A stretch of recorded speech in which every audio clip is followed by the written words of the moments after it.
Good morning YouTube, j'espère que tout le monde va bien, bienvenue dans cette nouvelle vidéo. On va parler aujourd'hui encore électronique et éviter absolument les pannes dans tes stations d'énergie, qu'importe laquelle tu as. Il faut qu'on discute sur la possibilité d'éviter tout dommage en anglais, dans ta station d'énergie. D'accord? Alors, comment ça se passe? Quand tu prends une station d'énergie, celle-ci, je la trouve géniale. C'est une petite 288 Wh avec un pur sinus wave à l'intérieur. Et donc, elle fait du 220 jusqu'à 500 watts. Bon, on va en parler aussi. C'est un très bon matériel, All Power. Moi, je suis content. Et je vous conseille la S Pro, la S2000 Pro en description également pour ceux qui veulent ne pas se faire une station solaire, ne pas faire une installation. D'accord? On va voir un truc tout près. Je vous conseille All Power en description. Vous avez même mes réductions et tout. C'est avantageux pour vous. Bref, aujourd'hui, on va parler comment faire en sorte que ces stations ne morflent pas et vont durer plus longtemps, voire ne jamais tomber en panne. Alors, ne jamais, c'est un grand mot. Rarement, ce serait plus adapté parce que, bon, c'est du matériel, tout ce qui est électronique est aujourd'hui un petit peu, entre guillemets, fragile. Bon, moi, vous savez que je vous conseille tout ce qui est en description dans cette vidéo ou dans mes vidéos. C'est vraiment le matériel fiable, solide, que j'ai vraiment fait voir. Je leur ai fait endurer des choses apocalyptiques pour leur demande et jamais ils n'ont failli à travers 8 ans. Donc c'est pour ça que je t'invite à aller voir les liens en description de mon matériel, que ce soit convertisseur, panneau solaire, batterie. Hein, voilà, bien sûr, tu vas retrouver aussi batterie Creabest. C'est le top du top, jamais de problème. Je n'ai rien à dire et c'est fantastique. Bon, on va revenir à l'essentiel, c'est la station d'énergie. Qu'importe la station d'énergie que tu as, tu dois savoir que le matériel qui doit rentrer dans cette boîte est étudié, si tu veux, de manière à y rentrer. Donc, bien souvent, les composants, je trouve, sont un peu minimisés. Je pense, par exemple, aux élévateurs de tension. Comme, tu sais que par exemple pour faire du 12 ou 220, il y a ce qu'on appelle un élévateur de tension dans les convertisseurs qui va générer du 12 en 220. Ces élévateurs de tension sont de meilleure qualité quand tu prends au détail, en règle générale, hein, selon les marques. Après, moi je te conseille encore une fois mon matériel parce que c'est des marques qui ont tenu. Des marques ou des sous-marques, hein, ça dépend. C'est pas parce que tu achètes une marque que c'est hyper solide. Voilà, là-dedans, il y a à boire et à manger. Moi, je m'amuse à démonter le matériel. Ce matin, j'ai démonté le Edecoa, j'ai démonté la All Power S2000 Pro, j'ai démonté un convertisseur Jandel. Bon, voilà, je regarde un peu les composants, je vois comment ça se passe au fil du temps et je regarde un peu la tronche de la circuiterie. C'est pas pour rien que j'ai ce chapeau. Voilà. Encore une fois, tu sais que c'est mon délire, l'électronique, l'électricité. J'ai passé toutes mes études là-dedans, c'est mon délire. Et puis aussi l'autonomie sur le terrain, dans le camping-car, où je me régale à expérimenter le matériel. Et je peux te dire que le matériel, encore une fois, que moi, j'ai dans cette description est fantastique, au top. Et il n'y a pas de problème. Maintenant, je parlerai d'une marque qui est connue et dont malheureusement, je trouve qu'il y a des lacunes. Alors, pas au niveau du matériel, mais plus sincèrement au niveau le côté pratique de cet appareil-là. Enfin, j'en parlerai par la suite. Alors, si tu veux protéger une station d'énergie, que ce soit une petite, une moyenne, une grosse, il faut absolument que tu fasses quelque chose. Parce qu'à chaque fois que je les démonte, même celle-là, je l'ai démontée, si à chaque fois, en fait, que je démonte ces stations d'énergie, je m'aperçois que le concept est trop clos, trop fermé. En fait, pour certaines marques, hein, je ne vais pas les citer, vous avez pu les voir, allez voir mes vidéos. Sur certaines marques, j'ai trouvé que le calibrage, donc le câblage, l'épaisseur de l'isolant et l'épaisseur du câble pour les différents systèmes qui sont reliés sont trop minces, pas adaptés. Et c'est pour ça que même EcoFlow a eu, par exemple, à rappeler pas mal de produits parce qu'il y a eu des problèmes de électrocution, tu vois. Donc, il y a eu des mises à jour et puis il y a beaucoup de gens, hein, si vous avez suivi mes vidéos, allez voir, il n'y a pas longtemps, j'ai fait une vidéo sur ça. Il y a beaucoup de gens qui ont renvoyé leur station d'énergie EcoFlow parce qu'il y a eu des problèmes d'électrocution. Il y en a même qui ont marqué en commentaire, allez voir, enfin ils ont raconté leur expérience. Et là, s'il y a des problèmes de ligne de fuite, hein, donc faut faire gaffe. Ça veut dire qu'on peut s'électrifier, tu vois, s'électrocuter. Donc je vais y arriver. S'électrifier. Des problèmes d'électrocution. Bref, alors, si tu veux protéger ta station d'énergie, que ce soit celle-là, que ce soit une autre, bref, globalement, il faut absolument que tu ne lui demandes pas elles ne sont pas faites pour subir ce que moi je leur fais par exemple, souvent, à travers par exemple des demandes fortes avec des chauffages de 1000, 2000 watts, tout ça.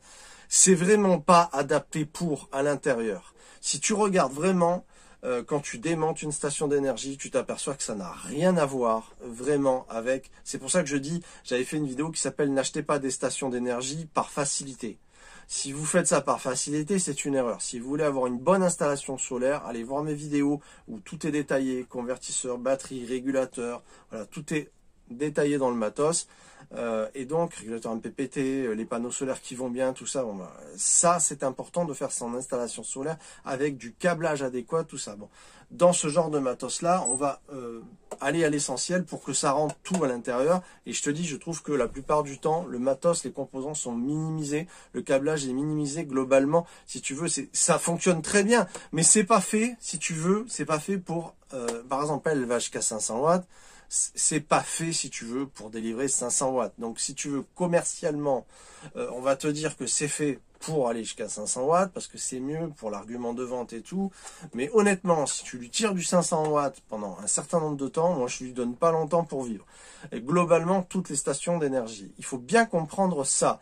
Donc, quand tu as une station d'énergie qui est délivrée, par exemple, je prends un exemple banal, jusqu'à 4000 watts, elle a une capacité, si tu veux, nominale de 2000 watts.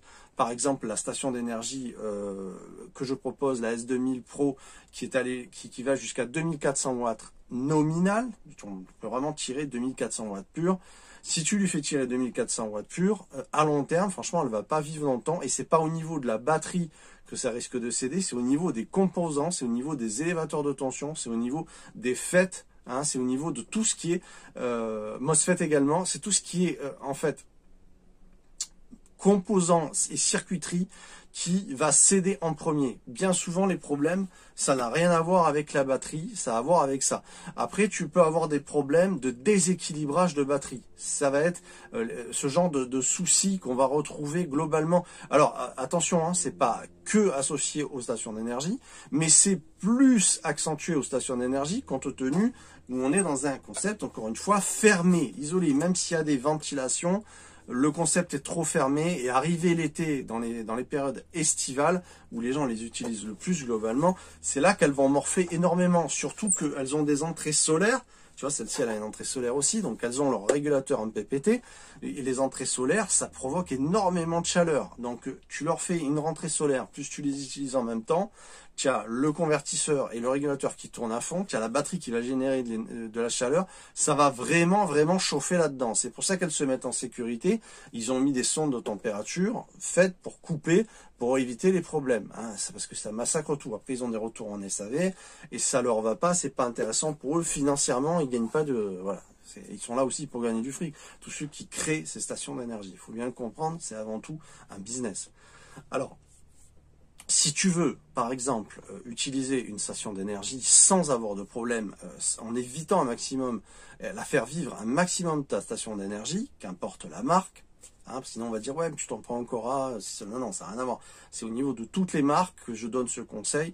C'est vraiment de diviser par 3 ou par 4 sa capacité nominale. Donc, si par exemple, tu as, je sais pas moi, tu es capable, ta station est faite pour aller jusqu'à 3000 watts nominal, admettons, il vaut mieux que tu dépasses pas 1000, voire 750 watts quand tu lui tires dessus. C'est vraiment le conseil que je te donne, parce que honnêtement, globalement, au niveau des composants, tout a été fait pour que ça rentre, encore une fois, dans une boîte, tout a été fait pour... malheureusement, aujourd'hui, tu sais bien que ce qu'on fait, c'est d'abord... on veut d'abord arriver à faire du business. Hein, et donc, on met des composants qui sont bien souvent de moins bonne qualité que ce qu'il faudrait. Voilà, il y a beaucoup de mouvements. Après, ça dépend les marques, encore une fois. C'est pour ça que je conseille celles que tu vas retrouver en description. Voilà, il y a certaines marques qui déconnent au niveau des calibrages de câblage, au niveau des composants, au niveau de la fiabilité, vraiment à l'intérieur, au niveau des FET, des MOSFET, vraiment les élévateurs de tension, encore une fois, surtout, tu vois, moi quand j'ai cramé des convertisseurs, c'était souvent les élévateurs de tension qui cramaient, ou c'était les FET, tu vois. Donc quand tu te retrouves, ce qu'on appelle les FET, Donc en fait, ce qui se passe, c'est que c'est souvent ces problèmes-là. Et dans une boîte fermée qui, l'été, charge de l'énergie solaire, plus en délivre, parce que tu tires dessus, avec 40 degrés dehors, je peux te dire qu'ici, dans le sud, laisse tomber. C'est une chaleur, donc honnêtement, tu vas lui faire du mal. Donc tous les composants à l'intérieur vont souffrir. Donc si tu veux, encore une fois, je me répète, si tu veux faire vivre ta station d'énergie, il faut que tu minimises par 3 ou par 4 sa puissance nominale. Hein, voilà, donc par exemple celle-là, admettons, ben voilà, il annonce pour 500 watts, ou je sais même pas si c'est pas 300 watts celle-ci, je me rappelle plus, il faut vérifier. Il me semble que c'est 300 watts, c'est même pas 500, c'est 500 en pic, voilà. C'est 500 watts en crête, et 500 watts et 300 watts en nominal. Moi, j'y avais mis un 400 watts en chauffage, il n'avait pas tenu. Donc voilà, c'est ça le truc, c'est pas 500 watts en nominal. Hein. Avec une petite boîte comme ça, t'imagines bien. Bon, ça veut dire qu'il faudrait pas dépasser 100, 150 watts, pas plus. Et encore, parce que c'est 300 watts, donc non, c'est plutôt 100, entre 75 watts. Je parle en 220, hein. Je parle en 220 volts. Quand tu utilises ton 220 volts et ton pur sinus, que tu fais marcher du 220, 75 watts, 100 watts max, tu vois, pour ce modèle-là. Donc la S2000 Pro, 2004, tu divises par 3, par 4, tu fais le calcul et tu vas tomber à peu près à ça, quoi. Il faudrait pas dépasser dans les 800 watts, quoi. Voilà, 800 watts nominal, tu vois. Et donc à ce moment-là, tu vas faire perdurer. Alors après, honnêtement, encore une fois, ceux qui utilisent des stations d'énergie, faites fonctionner une glacière à compression, tirez vos tablettes, tout ça, ça va pas l'user.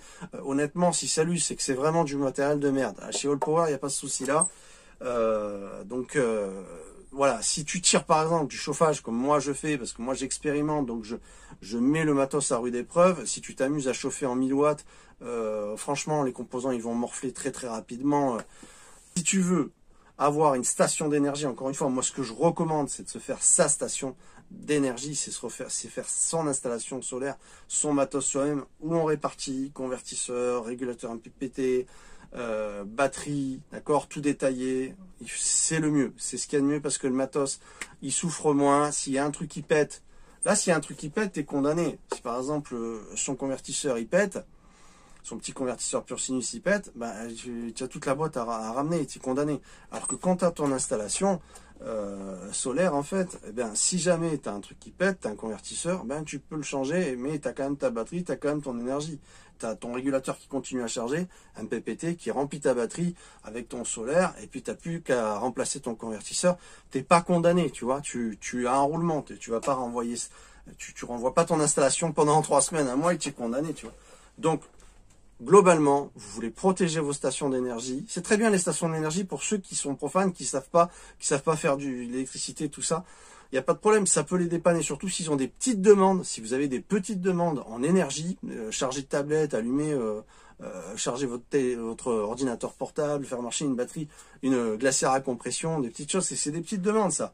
Ça va aller bien. Maintenant, si tu veux faire quelque chose de plus costaud, ne dépasse pas, calcule tes demandes en énergie, tes demandes énergivores, et ne dépasse pas, si tu veux, 3-4 fois sa puissance nominale, baisse-la, divise-la par 3-4 fois, et tu fais le calcul de ce qu'elle va supporter, si tu veux, pour qu'elle vive plus longtemps. Voilà, c'est vraiment mon conseil pour ceux qui aiment les stations d'énergie. Moi, encore une fois, je conseille de faire son installation où on va avoir un bon câblage, on va avoir tout détaillé, nickel et tout. Vraiment, ça va être. Mais pour ceux qui veulent, faites comme ça et vous ferez durer la vie de vos stations d'énergie. J'espère que cette vidéo vous a plu. Mettez un petit pouce pour me soutenir, c'est bien pour mon référencement. Pour ceux qui sont arrivés sur la chaîne par hasard, abonnez-vous. Vous cliquez abonnez-vous, hop, petite cloche, comme ça on se retrouve très vite. Je vous dis à très vite, merci d'avoir vu cette vidéo. Ciao, ciao tout le monde.